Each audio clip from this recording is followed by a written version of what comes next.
What's going on, everybody? Matt Malatesta here. We are in the Coach's Corner with Coach Greg Cranfill of St. Pius X. Coach, we are back at it. We talked about this a second ago. There is no summer for you all. Speed and strength, getting your guys ready. Hey, let's just talk about expectations for the upcoming season. I know you all played Second Baptist this or last week, but Yes, just sir. talk about where do we go from here? Yeah, I mean, you're exactly right. It's hot and heavy.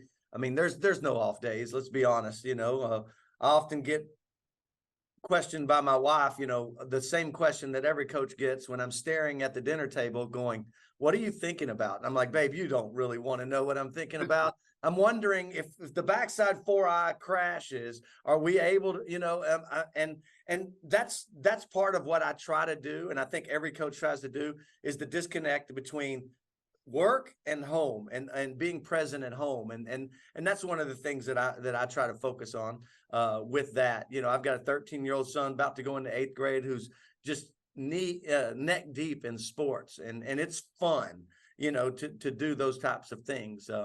He's got 1,000 questions every day, and it's always about our kids, which is exciting to me, which means he's around our program enough to see those kids and be intrigued by what our kids are doing. And that's important to me.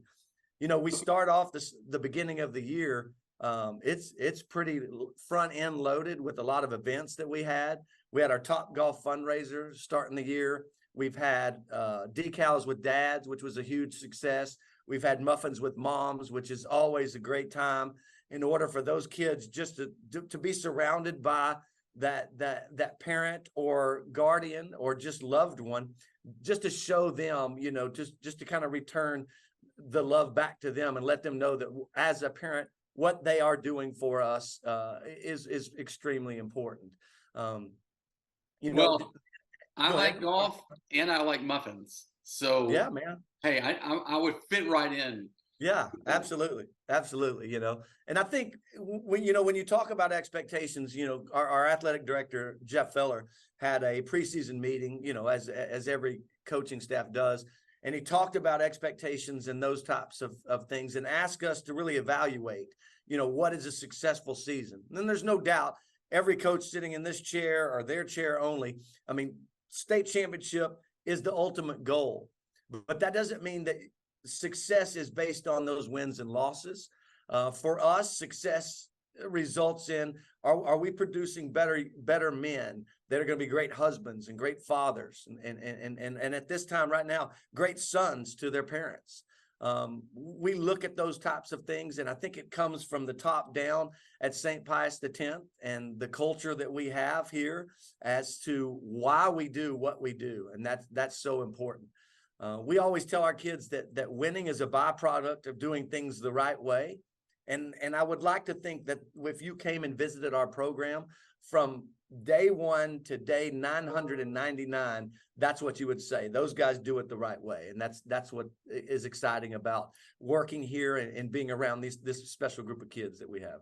Yeah, and it's tough because the summer people are traveling. It's hard to get it together at the very first game of the season. So it takes it, you might not hit your stride until later on in the season as well. But, give us a couple of names that we need to be looking out for. Who's gonna, be the stars of the show. And I think when you jump into week 1 and you're playing Second Baptist, it's even more profound of, where you are, because that's a great football team. I'm telling you right now, from every aspect of a football team, they're doing things right over there. And that's why we put them week 1. I mean, I would love to go over there and beat them. But the reality of it is it's also a litmus test for us to let us know where we are and what we need to work on. And 41-0, you would say, oh, it's all miserable. But it's really not, I mean, defensively, we flew around. We did great things. Our linebacker core headed by Captain Jake Lozano. And then you've got another Captain Easton Dean and Junior Sam Williams that are providing us what we need. We had a bunch of guys, and this is a big takeaway from the game. We had a bunch of guys that we were trying to play both ways early, And it probably not to their fault. I mean, when Second Baptist is rolling 11 and 11 and 11 and 11, and we're trying to overlap, it kind of showed us, hey, man, you probably need to build some more depth at those positions to allow those guys. I mean, you had CJ Fowler, who started at tight end and defensive end, and you had Nate Alvarez, the exceptional 6'5", 260-pound tight end that played H-back and defensive end. And then Alex Yearwood, who started at wide receiver and defensive back. So there was a plethora of guys all on the field that were just, I mean, they were bleeding and sweating and doing whatever they needed to do for this team. And it kind of, it made me happy, you know. Then I told them, okay, thank you. Now I'll pull the reins back and try to get some guys in there to help you. But they're never going to say, Coach, I can't. I promise you. I mean, if you know anything about St. Pius X, the guys that we have, these guys are going to fight, and they're going to fight until they can't fight anymore. And that's kind of the mantra that we try to live by. So I love that. You know, talk about this week. It doesn't get it much easier. You've got Beaumont Kelly, which is a district game. You know, what have you seen? I know it's early. What have you seen from them? How do you think you're going to attack this week? Yeah, Coach Long over at Beaumont Kelly. I mean, just go back and look at his track record and all the great accomplishments he's had over his career. Knowing that when you play a Coach Long football team, you're going in there, they're going to be well coached and they're going to be disciplined. And I think watching the video, those are the things that we saw. You know, they didn't fare well week one either, but you go back and watch the video. It was a couple of bad snaps that put them in bad situations, and you watch that stuff is going to be cleaned up. And because they're coaching too, and they're practicing too. That's what I tell my guys. So we just got to keep pushing forward. They've got skill guys all over the place, and they mix in a good group of hogs and dogs up front. That they're going to have a pretty good football team. And then, you know, just look down as the season goes along. You know, you had a great year last year. You go a couple rounds deep in the playoffs. You know, just talk about what are the goals of this team? And I know, you know, y'all are building great men. What are some of the goals you guys might have as a team? Yeah. So it's also one of the things that we talk about is for us, when it comes down to what our goal is, I ask my coaches after the final game that we play, if you can lay your head on the pillow at night and say that we got everything out of this team that we possibly can, then we'll consider the year a success. If we lay our head on the pillow and say, we should have done this, we could have done this, man, we should, then we failed our kids as coaches. For us, you know, you go back the last 3 years that we've been here, I've turned around and looked at 15 to 16 starters standing on the sideline in a playoff game due to injuries.